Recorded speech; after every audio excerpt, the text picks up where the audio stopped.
Hello दोस्तों, नमस्कार। मैं भी एक आप सभी का बहुत बहुत स्वागत करता हूं एक और नए क्लास में। तो आप सब कैसे हैं? उम्मीद करता हूं आप सब अच्छे होंगे, स्वस्थ होंगे और आप सभी की एमटीएस हवलदार एग्जाम 2025 की तैयारी बहुत ही शानदार तरीके से चल रही होगी। तो आज इसे एमटीएस हवलदार एग्जाम 2025 के हर एक शिफ्ट के लिए नए नए ओरिजिनल पेपर को डिस्कस करेंगे। तो आज पहले पेपर में 50 क्वेश्चन को डिस्कस करेंगे और आप सभी का टारगेट 45 क्वेश्चन रहने वाले हैं। तो साथियों, परीक्षा से पहले जांचिए अपनी तैयारी। तो देखिए आप सभी की तैयारी कैसी चल रही है एसएससी के नए पैटर्न पे, जीके, इंग्लिश, मैथ, रीजनिंग में। तो आप सभी को मालूम होगा कि एमटीएस हवलदार के लिए मेन दो ही डिसाइडेड सब्जेक्ट होते हैं, एक जीके है, एक इंग्लिश है। लेकिन इसके अलावा हम लोग मैथ प्लस रीजनिंग के भी सवाल देखेंगे, उसको बिल्कुल भी स्किप नहीं करेंगे। क्यों ना, हमें क्वालिफाइंग करना है, लेकिन हम उसे साथ में अपनी तैयारी को लेकर चलेंगे। तो देखिएगा साथी, आज के ओरिजिनल पेपर में जो क्वेश्चन करेंगे क्या आप सभी से हो पा रहे हैं? जो इस टाइम एसएससी द्वारा सवाल पूछे जा रहे हैं, आपके 3 एग्जाम कंडक्ट हुए हैं। आपने देखा होगा एसएससी के नए पैटर्न पे, पहले साथी स्टेनोग्राफर का सिलेक्शन पोस्ट का, फिर सीजीएल का एग्जाम कंप्लीट हो चुका है।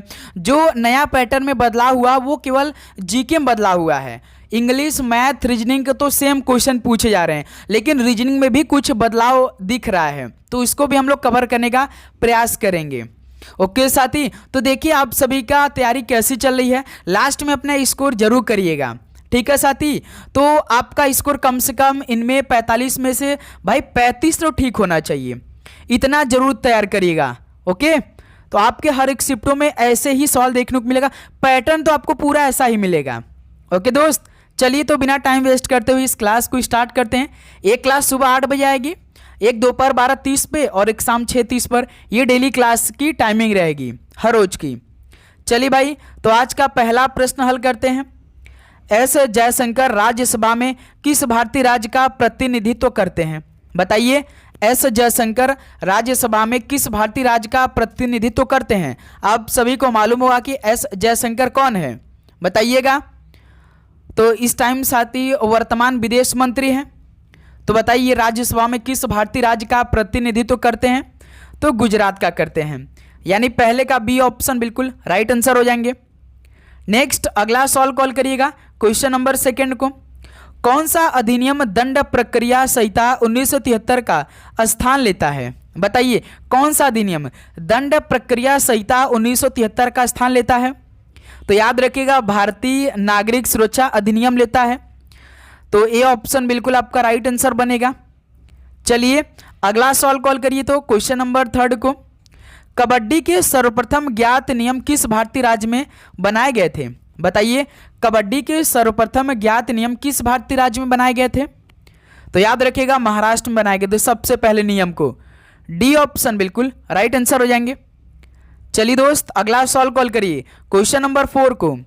प्रारंभ में जब 26 नवंबर 1949 को भारत का संविधान अपनाया गया था, तो इसमें मूल रूप से कितने अनुच्छेद और कितने अनुसूचियां थी? तो स्टार्टिंग में जब 26 नवंबर 1949 को भारत का संविधान अपनाया गया, तो इसमें मूल रूप से कितने आर्टिकल और कितनी अनुसूचियां थी? बताइए। तो आप सभी को मालूम होगा कि टोटल पहले 395 अनुच्छेद थी और 8 अनुसूचियां थी, यानी इस सवाल का सी ऑप्शन बिल्कुल राइट आंसर हो जाएंगे। नेक्स्ट अगला सवाल कॉल करिए, क्वेश्चन नंबर 5 को।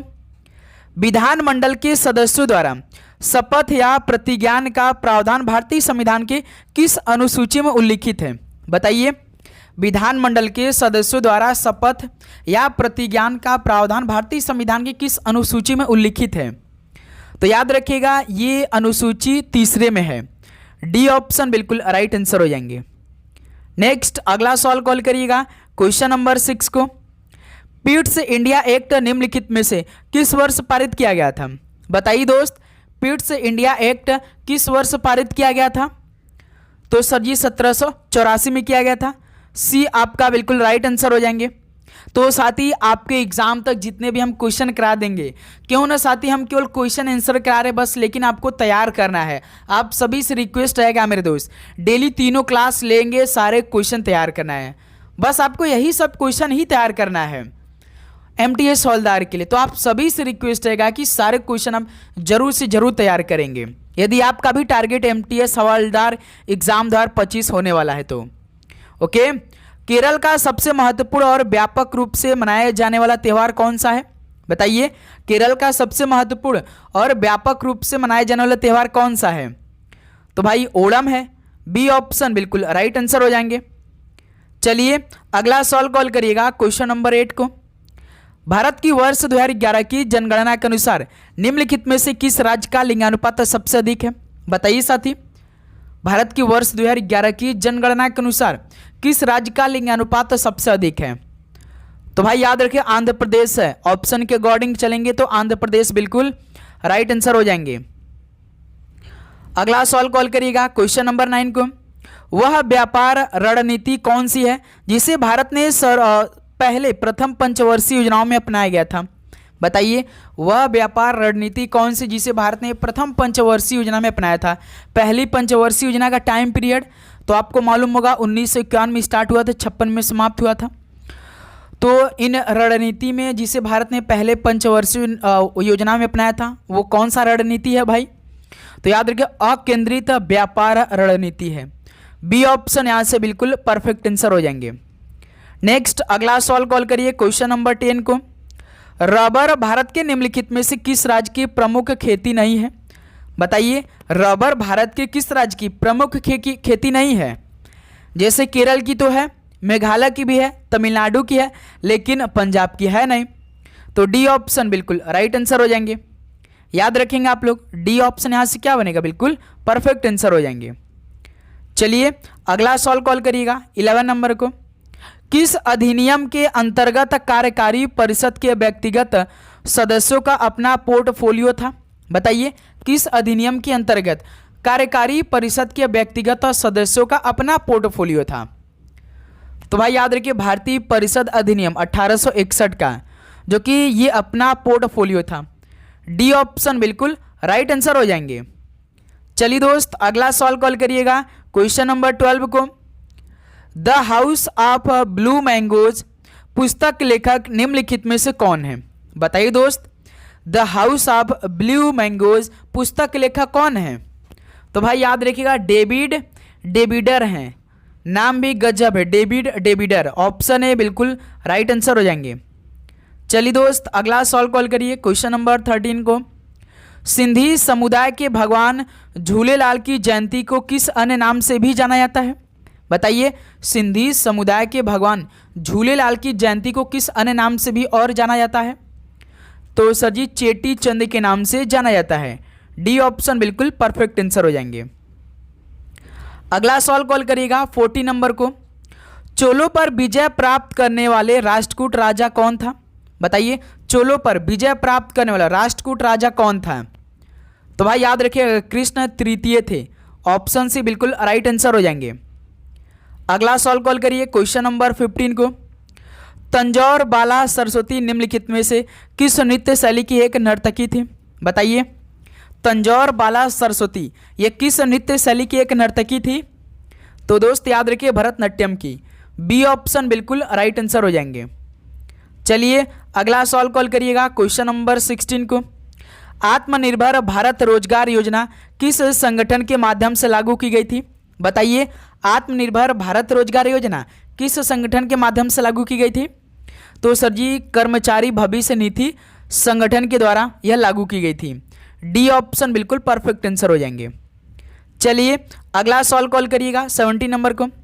निम्नलिखित में से किस बौद्ध संत ने भारतीय यूनानी राजा मिनांडर को बौद्ध धर्म में दीक्षित किया था?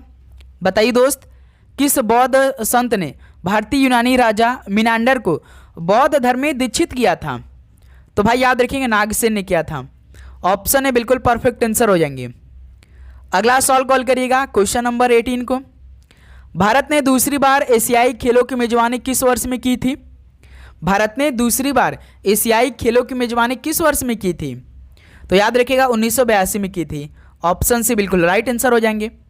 ओके, चलिए नेक्स्ट अगला सवाल कॉल करिएगा क्वेश्चन नंबर 19। तो साथ ही देखिए आपको ऐसा ही सवाल मिलेगा पेपर में।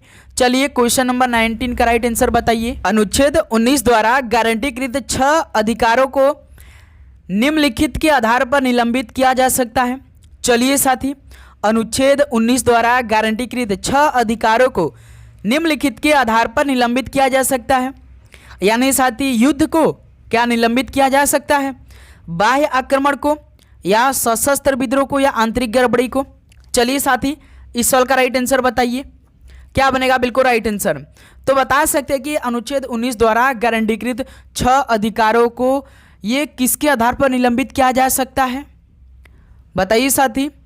तो मेरे दोस्त याद रखिएगा, एक तो देखिए युद्ध के कारण निलंबित किया जा सकता है पहला तो, और जो साथी जो ये तो पहला देखिए युद्ध के कारण निलंबित किया जा सकता है मेरे दोस्त, और जो बाहरी आक्रमण होता है इसके द्वारा भी हटाया जा सकता है, लेकिन जो सशस्त्र विद्रोह होता है इसके कारण नहीं हटाया जा सकता, और जो अंदरी का कुछ गड़बड़ी होता है इसके तहत भी हटाया नहीं जा सकता। यानी इस सवाल का राइट आंसर केवल पहला होगा और साथ ही दूसरा होगा। तो 1 और 2, केवल 1 और 2 आपका राइट आंसर होना चाहिए। तो यहाँ पे देखिए सेकंड दे रखा है, यही आपका राइट आंसर हो जाएगा। 1 और 2 दोनों इसके आधार पर निलंबित किया जा सकता है अनुच्छेद 19 द्वारा गारंटी के 6 अधिकारों को। ये बात आप याद रखिएगा। तो इस सवाल का मेरे दोस्त सेकंड नंबर बिल्कुल परफेक्ट आंसर हो जाएंगे। चलिए अगला सवाल कॉल करिएगा, क्वेश्चन नंबर 20 को। हिंदुस्तानी शास्त्रीय गायक बड़े गुलाम अली खान निम्नलिखित में से किस घराने से संबंधित है? ये महत्वपूर्ण सवाल है आपके एग्जाम के लिए, बताइए। दो हिंदुस्तानी शास्त्रीय गायक बड़े गुलाम अली खान किस घराने से संबंधित थे? तो याद रखिएगा पटियाला घराने से बिलोंग थे ये। डी ऑप्शन बिल्कुल, ऑप्शन यहाँ से क्या बनेगा? बिल्कुल परफेक्ट आंसर हो जाएंगे। चलिए अगला सवाल कॉल करिएगा, क्वेश्चन नंबर 21 को। उष्णकटिबंधीय चक्रवात निम्नलिखित में से किस क्षेत्र से उत्पन्न होते हैं? बताइए, उष्णकटिबंधीय चक्रवात किस क्षेत्र से उत्पन्न होते हैं? ये भी इंपॉर्टेंट सवाल, एग्जाम के लिए बहुत ही इंपॉर्टेंट सवाल है ये भाई, याद रखिएगा। तो भाई याद रखिएगा, जो उष्णकटिबंधीय चक्रवात ये किस क्षेत्र से उत्पन्न होते हैं? तो बंगाल की खाड़ी से, अरब सागर से और हिंद महासागर से। तो सी ऑप्शन इस सवाल का बिल्कुल राइट आंसर हो जाएंगे। ओके, चलिए अगला सवाल कॉल करिएगा, क्वेश्चन नंबर 22 को। पद्मश्री पुरस्कार से सम्मानित दर्शना झावेरी एक प्रसिद्ध कौन सी नृत्यांगना है? बताइए, पद्मश्री पुरस्कार से सम्मानित दर्शना झावेरी एक प्रसिद्ध मणिपुरी नृत्यांगना है। डी ऑप्शन मणिपुरी बिल्कुल परफेक्ट आंसर हो जाएंगे। चलिए भाई अगला सवाल कॉल करिएगा, 23 नंबर को। ब्रिटिश भारत के निम्नलिखित में से किस भारत सरकार अधिनियम ने अखिल भारतीय संघ भारत संघ का प्रस्ताव रखा था? बताइए, ब्रिटिश भारत के किस भारत सरकार अधिनियम ने अखिल भारतीय संघ यानी भारत संघ का प्रस्ताव रखा था? तो किस वर्ष का? तो भाई याद रखिए 1935 का।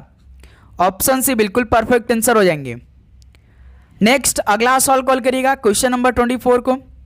निम्नलिखित में से किस वर्ष वस्तु एवं सेवा कर राज्यों को मुआवजा विधेयक पारित किया गया था? बताइए, किस वर्ष वस्तु एवं सेवा कर राज्यों को मुआवजा विधेयक पारित किया गया था? तो याद रखिएगा 2017 में किया गया था। ऑप्शन है बिल्कुल परफेक्ट आंसर हो जाएंगे। चलिए अगला सवाल कॉल करिएगा, 25 नंबर को। तापमान के बढ़ने पर कणों की गति पर क्या प्रभाव पड़ता है? बताइए साथी, तापमान के बढ़ने पर कणों की गति पर क्या प्रभाव पड़ता है? तो साथी याद रखिए कण तेजी से चलते हैं। कण क्या, वो बहुत तेजी से चलते हैं। डी ऑप्शन बिल्कुल परफेक्ट आंसर हो जाएंगे। चलिए दोस्त अगला सवाल कॉल करिएगा, क्वेश्चन नंबर 26 को। भारत का 58वां टाइगर रिजर्व कौन सा बना है? ये भाई मोस्ट इंपॉर्टेंट सवाल है भाई, ये तो सवाल आपको भूलना नहीं चाहिए क्योंकि ये सवाल आपके पेपर में पूछा जाएगा। भारत का 58 जो टाइगर रिजर्व वो कौन सा बना है? बताइए। तो याद रखिएगा माधव राष्ट्रीय उद्यान बना है भारत का 58वां टाइगर रिजर्व। सी ऑप्शन बिल्कुल परफेक्ट आंसर हो जाएंगे। चलिए दोस्त अगला सवाल कॉल करिएगा, क्वेश्चन नंबर 27 को। जो वन चक्रवातों के अवरोधक का कार्य करते हैं वे वन कौन से हैं? बताइए, जो वन चक्रवातों के अवरोधकों का कार्य करते हैं वो वन कौन से हैं? तो मेरे दोस्त याद रखिएगा मैंग्रोव वन है। ऑप्शन यहाँ से बिल्कुल परफेक्ट आंसर हो जाएंगे। चलिए अगला सवाल कॉल करिएगा, क्वेश्चन नंबर 28 को। सुंदरम बालाचंद्र निम्नलिखित में से किस वाद्य यंत्र के मुख्य वादक रहे हैं? बताइए, सुंदरम बालचंद्र ये किस वाद्य यंत्र के मुख्य वादक रहे हैं? तो दोस्त याद रखिए बीड़ा के थे। ऑप्शन से बिल्कुल राइट आंसर हो जाएंगे। नेक्स्ट अगला सवाल कॉल करिएगा, किस खनिज विटामिन की कमी से गर्दन की ग्रंथियां सूजी हुई दिखाई देती है? बताइए, किस खनिज या विटामिन की कमी से गर्दन की ग्रंथियां सूजी हुई दिखाई देती है? तो भाई आप सभी को मालूम होगा कि आयोडीन की कमी से जो घेंघा रोग होता है। बी ऑप्शन बिल्कुल परफेक्ट आंसर हो जाएंगे। नेक्स्ट अगला सवाल कॉल करिएगा क्वेश्चन नंबर 30 को। राष्ट्रीय राजमार्ग 66 को पहले किस नाम से जाना जाता था? बताइए, यानी नेशनल हाईवे 66 को पहले किस नाम से जाना जाता था? तो दोस्त याद रखिएगा, नेशनल हाईवे 17 के नाम से जाना जाता था, NH 17 के नाम से। डी ऑप्शन बिल्कुल राइट आंसर हो जाएंगे। अगला सवाल कॉल करिए क्वेश्चन नंबर 31 को। निम्नलिखित जनगणना वर्षों में किसे भारत के जनगणनाकीय इतिहास में महान विभाजक के रूप में जाना जाता है? बताइए, जनगणना वर्षों में किसे भारत के जनगणनाकीय इतिहास में महान विभाजक के रूप में जाना जाता है? तो भाई याद रखिएगा 1921 के वर्षों में। बी ऑप्शन बिल्कुल परफेक्ट आंसर हो जाएंगे। नेक्स्ट अगला सवाल कॉल करिए दोस्त क्वेश्चन नंबर 32 को। तो भाई अब देखिए इंग्लिश के क्वेश्चन आएंगे, तो इंग्लिश के सारे क्वेश्चन जरूर से जरूर तैयार करिएगा। देखिएगा इंग्लिश में आप सभी को क्या क्वेश्चन आ रहे हैं, ध्यान से कि क्वेश्चन को हल करिएगा। Select the most appropriate synonyms of the given word. Fabricate का समानार्थी शब्द बताइए। बताइए दोस्त, जैसे फैब्रिकेट का मतलब क्या होता है? कुछ बनाना होता है, कुछ बनाना या साथ ही कुछ निर्माण करना। कुछ बनाना होता है या साथ ही निर्माण करना होता है। तो इसका समानार्थी शब्द क्या होगा भाई? कंस्ट्रक्ट हो जाएगा। कंस्ट्रक्ट का मतलब क्या होता है? हम कुछ बनाते हैं, किसी चीज़ का निर्माण करते हैं। तो यानी ऑप्शन बिल्कुल राइट आंसर हो जाएगा। गारमेंट का मतलब क्या होता है? गारमेंट्स का मतलब होता है कपड़ा भाई, यानी कपड़े। और फैसिनेट का मतलब क्या होता है? मोहित करना। फैसिनेट मतलब मेरे दोस्त मोहित करना होता है, ठीक है, ये बात याद रखिएगा आप लोग, मोहित करना, फैसिनेट। फ्लोरल का मतलब ये फूलों से संबंधित कोई चीज होता है, उसको क्या बोलते हैं? फ्लोरल बोलते हैं। तो फैब्रिकेट का सिनोनिम से मेरे दोस्त कंस्ट्रक्ट हो जाएगा। ऑप्शन है बिल्कुल राइट आंसर हो जाएंगे। नेक्स्ट अगला सवाल कॉल करिए तो क्वेश्चन नंबर 33 को। Select the incorrectly spelled word. चलिए भाई इस सवाल का राइट आंसर दीजिए आप। तो इनकरेक्टली स्पेल्ड वर्ड कौन सा है? चलिए इस सवाल का परफेक्ट आंसर दीजिए। 1 मिनट का समय रहेगा। जैसे विजिलैंड का मतलब राइट स्पेलिंग चेक करते रहिएगा, सतर्क होता है, बिल्कुल ठीक है भाई, स्पेलिंग भी ठीक है। और मस्क्यूरेट का मतलब क्या होता है? मस्क्यूरेट का मतलब क्या होता है? मस्क्यूरेट की यदि हम बात कर लेते तो साथी कोई जो बहाना बनाता है ना, बहाना जो बनाता है। और स्क्वाड्रन, भाई स्क्वाड्रन का राइट स्पेलिंग क्या होता है? SQUADRON, स्क्वाड्रन होता है। और कैरिकेचर, कैरिकेचर का मतलब साथी जिसे हम क्या बोलते हैं? कार्टून बोलते हैं, जिसे क्या बोलते हैं? कार्टून बोलते हैं। तो भाई इसमें इनकरेक्ट देखिए स्क्वाड्रन दिया था, जो कि इसका राइट स्पेलिंग आपका यहाँ दे रखा है, हमने टाइप किया, देख लीजिए, अच्छे से तैयार कर लीजिए। तो चलिए भाई अगला सवाल कॉल करिएगा क्वेश्चन नंबर 34 को। Select the most appropriate antonym of the given word. Piquant का विलोम शब्द बताइए। पिक्वेंट का मतलब होता है तीखा, तीखा, या आप बोल सकते हैं मसालेदार स्वाद। क्या साथी? मसालेदार स्वाद, मसालेदार स्वाद। तो इसका उल्टा बताइए। बीटर, बीटर मतलब आप जानते हैं कड़वा। तो भाई पिक्वेंट का एंटोनिम हो जाएगा ब्लैंड, ब्लैंड। डिलीशियस मतलब क्या होता है? स्वादिष्ट होता है। डिलेक्टेबल का मतलब क्या होता है? स्वादिष्ट ही होता है। ये बात आप अच्छे से तैयार करेंगे। तो डिलीशियस का मतलब स्वादिष्ट और डिलेक्टेबल का भी मतलब स्वादिष्ट। तो इस सवाल का पिक्वेंट का एंटोनिम होगा ब्लैंड। बी ऑप्शन बिल्कुल राइट आंसर हो जाएंगे। ओके चलिए नेक्स्ट अगला सवाल कॉल करिएगा 35 नंबर को। Select the most appropriate synonyms of the given word. Fantastic, fantastic का मतलब फैंसीफुल हो सकता है क्या? हमें तो लग रहा है। तो भाई याद रखिएगा फैंटास्टिक का समानार्थी शब्द फैंसीफुल होता है। फैंसीफुल, फैंसीफुल का मतलब कल्पनाशील, जिसे हम लोग कहते हैं क्या? कल्पनाशील, कल्पनाशील। सील बोलते हैं भाई, ये बात याद रखिएगा। या असाधारण चीज, या जो असाधारण चीज को दर्शाता है उसे क्या बोलते हैं? फैंसीफुल। प्रैक्टिकल मतलब क्या होता है? व्यवहारिक होता है भाई। ग्रेसफुल मतलब सौम्य या सुंदर आप बोल सकते हैं, बिल्कुल सौम्य या साथ ही सुंदर बोलेंगे आप लोग भाई। डिलिकेट का मतलब बिल्कुल नाजुक होता है भाई, ये बात याद रखिएगा। तो इस सवाल का ऑप्शन ए क्या बनेगा? बिल्कुल राइट आंसर हो जाएंगे। नेक्स्ट अगला सवाल कॉल करिएगा क्वेश्चन नंबर 36 को। Select the incorrectly spelled word. तो बताइए इनकरेक्टली स्पेल्ड वर्ड कौन सा है? क्रोनोलॉजी। क्या बताइए? क्रोनोलॉजी का राइट स्पेलिंग दिया है? नहीं सर जी, रॉन्ग दिया है। केवल CHRO होता है, NOLOGY होता है मेरे दोस्त। क्रोनोलॉजी यहाँ पे देखिए ओ दे रखा तो ये रॉन्ग हो गया। और यहाँ पे देखिए कॉम्पिटिटेंट का मतलब क्या होता है भाई? सक्षम होता है, ठीक है। और सॉलिलोक्यू का मतलब क्या होता है? जो आत्मभाषण होता है। सॉलिलोक्यू का मतलब होता है मेरे दोस्त आत्मभाषण, ठीक है। और प्रोटीन, प्रोटीन मतलब क्या होता है? प्रोटीन से आपको क्या मिलता है बताइए? तो इस सवाल का पहला ऑप्शन राइट आंसर हो जाएगा क्रोनोलॉजी, जो कि राइट स्पेलिंग आपका CH से स्टार्ट होता है, ओ नहीं होता, CHRO NOLOGY, ठीक है। चलिए अगला सवाल कॉल करिए 37 नंबर को। Select the most appropriate synonyms of the given word. Gregarious का समानार्थी शब्द बताइए। ग्रेगेरियस का मतलब होता है मिलनसार। क्या होता है? मिलनसार होता है। और क्या होता है? सामाजिक होता है, यानी सोशियल होता है। तो इसका समानार्थी शब्द क्या होगा? सोशिएबल हो जाएगा। पहला ऑप्शन राइट आंसर हो जाएगा। आइसोलेट मतलब क्या होता है? अलग करना, अलग थलग करना। और इंट्रोवर्टेड का मतलब अंतर्मुखी, जिसे हम लोग अंतर्मुखी बोलते हैं, ठीक है, अंतर्मुखी।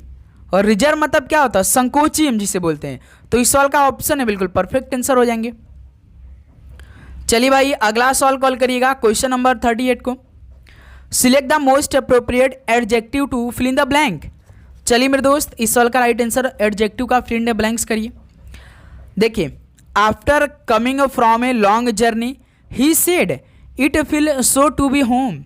भाई यदि आप सेंटेंस पढ़ रहे होंगे तो इस सेंटेंस में भाव व्यक्त किया जा रहा है, अपना भाव को प्रकट किया जा रहा है। यानी after coming from a long journey he said it feel so good to be home. यानी एक लंबा यात्रा से, यानी एक लंबी यात्रा से आने के बाद उन्होंने कहा तो घर आकर बहुत अच्छा लग रहा है। यानी it feel so good, it feel so good. B option बिल्कुल परफेक्ट आंसर हो जाएगा। ओके, नेक्स्ट अगला सवाल कॉल करिएगा 39 नंबर को। Select the incorrectly spelled word. तो एक बार फिर से इनकरेक्टली स्पेल्ड वर्ड बताइए। पोस्चर, पोस्चर जो आपका सही होना चाहिए। यदि आप पढ़ाई कर रहे हैं तो आपका पोस्चर वोस्चर ठीक होना चाहिए, गर्दन वर्दन ठीक करके रखिएगा।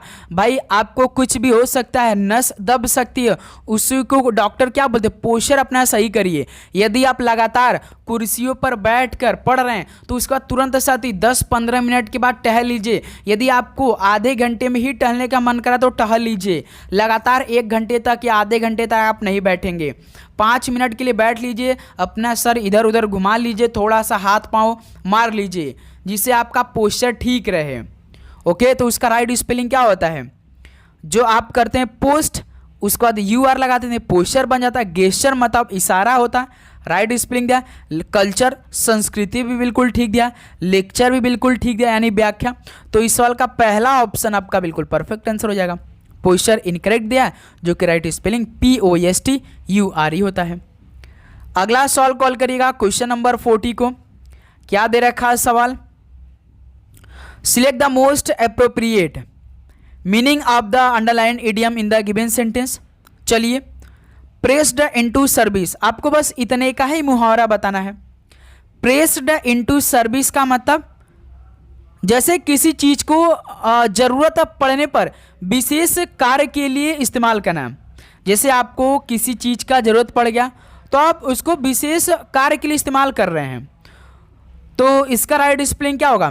To use for a particular purpose when a special need occur, यानी किसी विशेष प्रयोजन के लिए उपयोग करना या जब विशेष आवश्यकता है।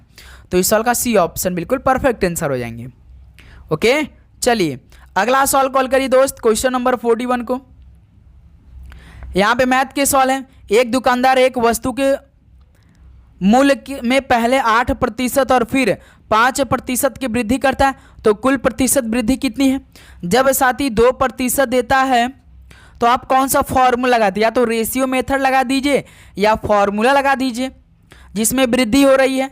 तो फॉर्मूला क्या होता है? x plus y plus x into y बटे में 100।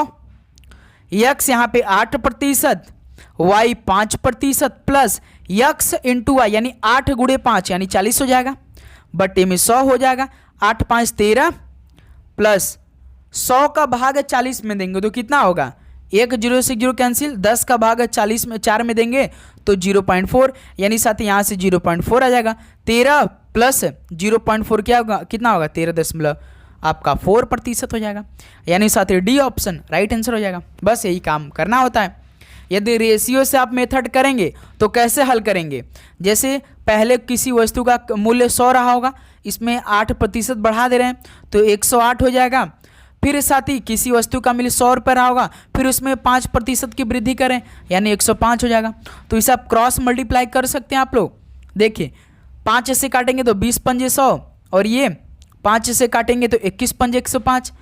फिर साथ ही ये 50 बार में, ये 54 बार में जाएगा। फिर देखिए कटेगा, ये 25 बार में 2 से, ये 27 बार में। उसके बाद सीधे सीधे मल्टीप्लाई करें तो बहुत लंबा चौड़ा जाएगा। तो क्यों ना साथी फॉर्मूला इस पे इस्तेमाल बहुत अच्छा हुआ।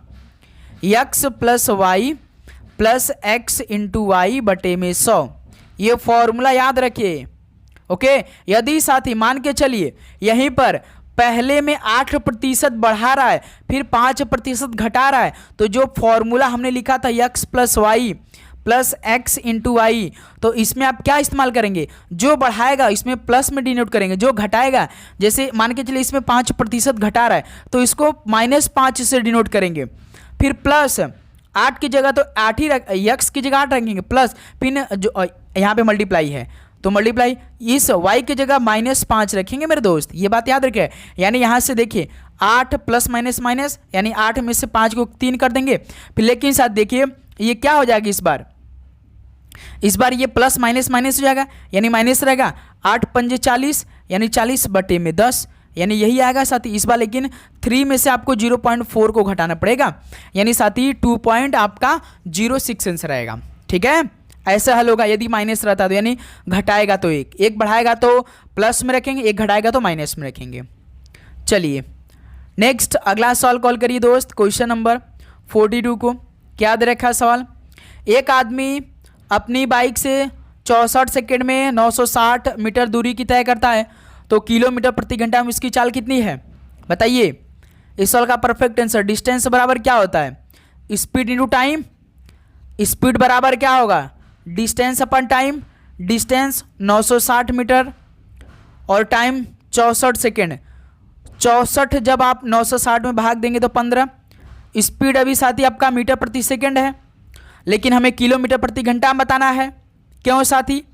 तो सर जी यहाँ पे जो हमारा 15 मीटर प्रति सेकंड आ गया है, 15 मीटर प्रति सेकंड आ गया, तो आपको मीटर प्रति सेकंड से किलोमीटर प्रति घंटा में जाना है। तो किससे मल्टीप्लाई करते हैं सर जी? 18/5 से। 18/5 गुणे 15 कर दीजिए तो आपका किलोमीटर प्रति घंटा में आ जाएगा। 5 से कम 5, 5 से 15 यानी 18 54, यानी साथी किलोमीटर प्रति घंटा में उसकी चाल कितनी होगी? 54 किलोमीटर प्रति घंटा होगा, जो कि ऑप्शन बी इस सवाल का परफेक्ट आंसर हो जाएगा। क्यों साथी किसी प्रकार का दिक्कत इस सवाल कॉल करने में? बताइए। बिल्कुल नहीं। मीटर प्रति सेकंड में पहले स्पीड को आपने ज्ञात कर लिया जो कि 15 मीटर प्रति सेकंड आया, फिर साथ ही मीटर प्रति सेकंड से किलोमीटर प्रति घंटा में जाना है तो 18/5 से आप गुणा कर देंगे इस 15 को, तो आपका 54 किलोमीटर प्रति घंटा आ गया। नेक्स्ट अगला सवाल कॉल करिए दोस्त, क्वेश्चन नंबर 43 को। 4 वर्षों के लिए 6% वार्षिक की ब्याज दर पर उधार ली गई राशि ₹2500 पर साधारण ब्याज रुपीज में ज्ञात करिए। तो सिंपल इंटरेस्ट का फॉर्मूला लगा देंगे। तो ऐसे नहीं, देखिए शॉर्टकट फॉर्मूला इस्तेमाल करते हैं, जैसे कि देखिए 4 वर्षों के लिए 6% वार्षिक की ब्याज पर, यानी 4 वर्षों में लगातार 6% लगेगा, यानी साथ ही 4 गुणे 6 हो जाएगा, यानी 24% हो जाएगा। तो साथ ही इस 2500 का हम 34 और 24% निकाल लेते हैं। 2500 का 24% कितना हो जाएगा, 00 से 00 कैंसिल, 25 चौका 100, 0 10, 25 दूनी 50, 10 60, यानी साथ ही 600 हो जाएगा, जो कि ऑप्शन सी बिल्कुल परफेक्ट आंसर हो जाएगा। यहाँ से सिंपल इंटरेस्ट का फॉर्मूला आपको लगाने की आवश्यकता नहीं है। आपको मालूम होगा कि सवाल यदि 4 वर्षों के लिए 6% वार्षिक की ब्याज दर पर उधार ली गई है, यानी जो 6% और रेट लिया गया वो 4 वर्षों के लिए लगेगा, यानी 1 साल 6 वर्ष, अगले 6 साल 6%, नेक्स्ट 6%, उसके अगले साल 6% लगेगा, यानी 4 साल लगेगा, यानी 4 × 6 24% हो जाएगा। तो 2500 का 24% निकाल दीजिए। चलिए मेरे दोस्त, अगला सवाल कॉल करिएगा, क्वेश्चन नंबर 44 को हल करिए। 5 संख्याओं का औसत 38 दे रखा है। यदि एक संख्या को हटा दिया जाए तो उनका औसत 36 हो जाता है। तो हटाई गई संख्या ज्ञात करिए। तो सर जी 5 संख्याओं का औसत 38 है। तो 5 8 40 का 0 4, 5 15 4 19, ठीक है। यदि एक संख्या हटा दी है, यानी पहले 5 संख्या थी, एक संख्या को रिमूव कर दिया जा रहा है, यानी 5 से 4 संख्या बन जाएगी, तो उसके बाद इसका औसत तो 36 हो जा रहा है। 4 6 24 के 4 2, 4 3 12, 2 14, यानी 144। तो हटाई गई संख्या क्या होगा, इस 190 में से 144 को घटा दीजिए। 190 में से 44 को घटाएंगे तो आप जानते हैं साथ 46 आ जाएगा, यानी हटाई गई संख्या कितना होगा, 46 होगा, जो कि सी ऑप्शन इस सवाल का बिल्कुल राइट आंसर हो जाएंगे। बताइए साथी, किसी प्रकार की दिक्कत, 44 का राइट आंसर क्या बनेगा, सी विल बी राइट आंसर हो जाएंगे। चलिए नेक्स्ट अगला सवाल कॉल करिएगा, क्वेश्चन नंबर 45। एक समचतुर्भुज का क्षेत्रफल ज्ञात करिए जिसके विकर्णों की लंबाई क्रमशः 4 सेंटीमीटर और 5 सेंटीमीटर है। तो 4 गुणे 5 बटे में 2, 4 पंजे 20 बटे में 2, यानी साथी 10 सेंटीमीटर स्क्वायर हो जाएगा। 10 सेंटीमीटर स्क्वायर, यानी पहला ऑप्शन आपका बिल्कुल परफेक्ट आंसर हो जाएगा।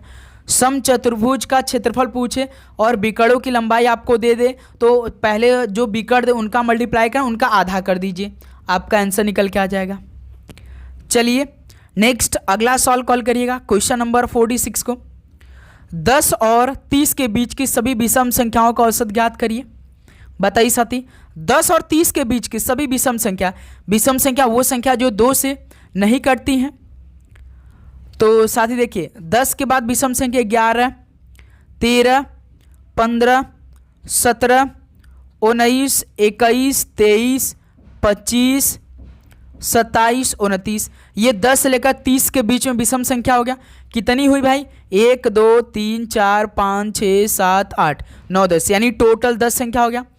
औसत कैसे निकालते हैं, सभी संख्याओं को जोड़ लेते हैं। चलिए भाई 11 से लेकर 29 तक के सभी संख्याओं को जोड़ते हैं। देखिए 9 7 16, 16 5 21, 21 3 24, 25, 25 9 34, 34 7 41, 41 5 46, 46 3 49, 1 50, 50 का 0 5 कैरी। फिर देखिए 2 2 4 2 6, 2 8, 2 10, 11 12 13 14 15, 5 कैरी, यानी 20। 200 बटे 10 यानी कितना हो जाएगा, 20 हो जाएगा। यानी साथी 10 और 30 के बीच के सभी विषम संख्याओं का औसत कितना होगा, 20 होगा। सी ऑप्शन यहां से बिल्कुल परफेक्ट आंसर हो जाएंगे। ओके मेरे दोस्त, चलिए अगला सवाल कॉल करिए, क्वेश्चन नंबर 47 को। दी गई श्रृंखला में प्रश्न चिन्ह के स्थान पे क्या आएगा, 226, 231, 236, 241, 246 क्वेश्चन मार्क। चलिए साथी सवाल का राइट आंसर बताइए। तो सर जी देखिए 26 31, 26 5 31, 31 5 36, 36 5 41, 41 5 46, 46 5 51, यानी क्वेश्चन मार्क की जगह देखिए किस ऑप्शन में 51 है, इकाई दहाई, तो बी ऑप्शन में, यानी साथी आंसर कितना होगा, 2 से 51 हो जाएगा। बताइए भाई किसी प्रकार का दिक्कत इस सवाल को हल करने में, किसी भी प्रश्न में आपको डाउट होगा तो जरूर बता दीजिएगा। चलिए भाई नेक्स्ट अगला सवाल कॉल करिएगा, क्वेश्चन नंबर 48 का राइट आंसर क्या बनेगा। उस समुच्चय का चयन कीजिए जिसमें संख्या ठीक उसी प्रकार संबंधित है जिस प्रकार दिए गया समुच्चयों की संख्या संबंधित है। 11 19 8, देखिए 8 पहले छोटा से बड़ा लिख लीजिए, 11 8 19, यानी सर जी हमने आपको क्या बताया, जब इस तरह का सवाल है तो पहले तो इसको ए मान लीजिए, 8 को ए मान लीजिए, इसको बी मान लीजिए, यही आपको सी आंसर लाना होता है ना साथी, यही आपको सी आंसर लाना होता है। तो इसमें आप क्या करेंगे, ए प्लस जो पहले तो ए और बी को आपस में जोड़ेंगे, गुणा करेंगे, भाग करेंगे, माइनस करेंगे। देखिए 8 + 11 कितना होगा, 19 हो जाएगा। देखिए यही तो आ गया भाई, यानी इसमें सवाल हमारा आंसर कैसे आया, ए प्लस बी करने से डायरेक्ट सी आंसर आ जा रहा है ना साथी। उसी प्रकार देखिए 14, 29, 15, यानी पहले 14 लिखिए छोटे से बड़े, 15 लिखिए, 29 लिखिए, तो ए और बी को जोड़िए। देखिए ए प्लस बी को जोड़िए, 14, 15 कितना होता है, 29 होता है, तो ए प्लस बी जोड़ने से सी आंसर आ रहा है। बस यही कंडीशन हमें ऑप्शन में देखना है, कौन सा ऐसा ऑप्शन है कि ए प्लस बी करने से सी आंसर आ रहा है। पहला ऑप्शन चेक किया जाए, देखिए 22, 25, 9, यानी पहले 9 फिर 22 फिर 25, तो हो नहीं सकता क्योंकि 9, 22 जोड़ेंगे तो 31 आएगा, लेकिन यहाँ पे 25 दिया, यानी पहला ऑप्शन नहीं होगा। ऑप्शन बी को चेक किया जाए, देखिए 12, 16, 28, तो ये देखिए ठीक है भाई, क्योंकि 12, 16 को जोड़िएगा तो 28 आ जाएगा। देखिए ए प्लस बी करने से सी आंसर आ गया, है ना साथी, जो कि बी ऑप्शन इस सवाल का परफेक्ट आंसर हो जाएंगे, है ना साथी। उम्मीद करूँगा भाई आपको हर एक प्रश्न बहुत ही शानदार तरीके से समझ में आ रहे होंगे। तो साथी किसी भी प्रश्न पे आपको डाउट हो तो जरूर पूछिएगा। चलिए दोस्त अगला सवाल कॉल करिए, क्वेश्चन नंबर 49 को। अंग्रेजी वर्णानुक्रम के आधार पर दी गई श्रृंखला में प्रश्न चिन्ह के स्थान पर क्या आना चाहिए, WSF, BUK, GWP, LYU, यहाँ पे क्वेश्चन मार्क है। जब साथी अक्षरों का श्रृंखला दे तो हमने आपको क्या बताया है, सबसे पहला तो पहला अक्षर हर एक में का उठाना है, उसके बाद आपको ऑप्शन में जाना है। चलिए भाई पहला अक्षर उठाते हैं, जैसे WSF का पहला अक्षर W है, BUK का पहला अक्षर B है, और GWP का पहला अक्षर G है, और LYU का पहला अक्षर L है। देखिए W 23 है, B 2 है, G 7 है, L 12 है, तो 23 से 2 जाना है। तो 23 में साथी 5 को जोड़ेगा तो 28 आएगा।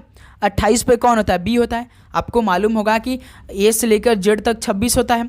27 पे जैसे ही बढ़ेंगे ए होता है, 28 पे बी होता है, यानी 23 में 5 को जोड़ेंगे तो 28, 28 पे बी, तो 2 से 7 यानी इसमें भी +5 किया है, 7 से 12 इसमें भी +5 किया है, तो उसके बाद 12, 5, 17 हो जाएगा। 17 पे कौन अच्छा रहता है, क्यों आता है, तो उसका देखिए हमारा जो आंसर मिलेगा क्यों से मिलेगा।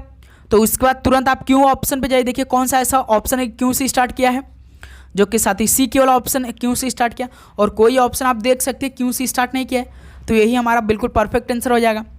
यानी 49 का सी ऑप्शन क्या बनेगा, बिल्कुल राइट आंसर हो जाएंगे। क्यों साथी, मजा आया। चलिए अगला सवाल कॉल करिएगा, क्वेश्चन नंबर 50 को। इस सवाल का राइट आंसर दीजिए, निम्नलिखित में से किन चिन्हों को आपस में बदलने पर दिया गया समीकरण सही हो जाएगा। 57 - 19 × 8 + 9 / 45 = 18। तो भाई इस बार हमें ऑप्शन का मदद लेना पड़ेगा, यानी पहला ऑप्शन को हम उठाएंगे, भाग और माइनस को इसी समीकरण में बदलेंगे, तो देखें क्या यही 18 में आंसर आ रहा है, यानी 18 = 18 हमें करना पड़ेगा। चलिए भाई पहला ऑप्शन को उठाते हैं, ध्यान दीजिएगा, पहला ऑप्शन भाग और माइनस को उठाया तो केवल भाग और माइनस को बदलेंगे। देखिए 57 माइनस है तो माइनस की जगह भाग रख देंगे, 19 के बाद गुणा है तो गुणा को एज इट इज रहने देते हैं, गुणा है। 18 के बाद प्लस है तो प्लस को भी रहने देते हैं। 9 के बाद देखिए भाग है तो भाग को माइनस में बदलेंगे, 45। ठीक है, देखिए 19 का भाग 57 में देंगे, 3 आया। 19 का भाग जब 57 में दिया तो 3 × 18 यानी 54 हो जाएगा डायरेक्ट। देखिए साथी 19 का भाग 57 में, 19 × 57, फिर 3 का गुणा 18 यानी 54, 18 × 54 यानी 18 × 1 = 18, 18 × 2 = 36, 18 × 3 = 54, 54 + 9 - 45, 54 9 कितना होगा 63, 63 में से 9 को घटा देंगे तो 18 बन जाएगा, यानी यही देखिए 18 = 18 आंसर मिल चुका। यानी भाई पहला ही ऑप्शन रखने से हमारा आंसर मिल गया, है ना साथी। पहला ही ऑप्शन रखने से भाग और माइनस को बदलने से इस समीकरण में हमारा आंसर आ चुका है। तो भाई यह फाइनली 50 क्वेश्चन कंप्लीट हो गया। तो अब बताइए साथी आप सभी का इन टोटल 50 क्वेश्चन में से कितना स्कोर रहा, ईमानदारी के साथ बताइए भाई आप सभी की कितना स्कोर आज के सेशन से। तो उम्मीद करूंगा दोस्त ये सेशन आपको बहुत ही महत्वपूर्ण लगा होगा, आपने सारे क्वेश्चन को तैयार कर लिया होगा पहले फुल ओरिजिनल पेपर से, क्योंकि सेम टू सेम वही क्वेश्चन करा देंगे जो आपकी शिफ्टों में आने वाले हैं। बस आप सभी को डेली क्लास लेनी है, ठीक है साथी, जो भी आपका डाउट होगा ज़रूर पूछ लीजिएगा, डाउट लेकर नहीं चलेंगे। और साथी कुछ मुझसे भी मिस्टेक हो जाती है उसके लिए भाई माफ़ करिएगा, क्योंकि देखिए दिन रात मेहनत होती है तो थोड़ा सा लाजमी मिस्टेक तो होना ही है। ओके भाई, तो डेली क्लास आएगी, हम आपको तैयारी करवाएंगे बहुत ही अच्छी तरीके से, हर एक टाइप का क्वेश्चन प्रोवाइड करेंगे। तो बस आपको चैनल को सब्सक्राइब करना है, नोटिफिकेशन को ऑन करना है और डेली क्लास ज्वाइन करना है। ठीक है साथी, तो चलिए इस क्लास को यहीं पर समाप्त करते हैं। मिलते हैं साथी दोपहर में एक और नए क्लास के साथ। सभी को जय हिंद, जय भारत। पढ़ाई करते रहिए। All the very best. धन्यवाद।